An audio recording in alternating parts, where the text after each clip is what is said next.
I was having a fast look to chapter 16, 2, 6, and 18 of the Bhagavad Gita, which is mostly talking about anxiety, fear, confusion. It's quite a good read. From the psychological point of view, which is quite interesting, and it bestows quite a good intellectual insights for people who are facing those things. And right now, a lot of people are having those things, especially young adolescents, teenagers. And it's interesting, like, how we correlate with that, because sometimes mind won't stop, and like thoughts keep racing and racing and racing, and I think, well, we cannot breathe in peace. And sometimes we are just standing there alone in the middle of the battlefield, confused with fear and anxiety. And that's where Krishna comes telling us, all of us, some advices, And Krishna is never telling him, ignore anxiety, get up there and fight.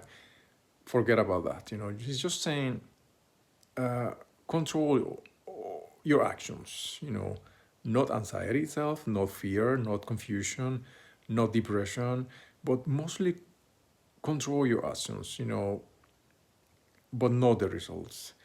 That means that do your best as much as you can and forget about the outcome. This is what I'm mostly saying. Because the problem with anxiety is control, control about the future, control about failure, fear about things that couldn't go away the way you want it. And that's what Gita is reminding us all the time. Our role is to act, not to control what happens next.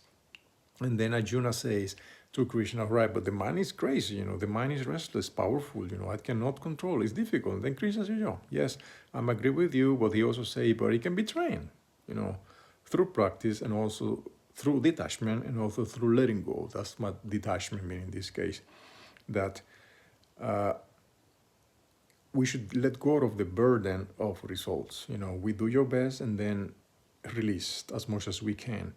And we don't have to carry everything alone. This is what they talk about surrender here, because imagine that, imagine that living like this, like doing your work with sincerity, without fear of the outcome, and then there is peace in that.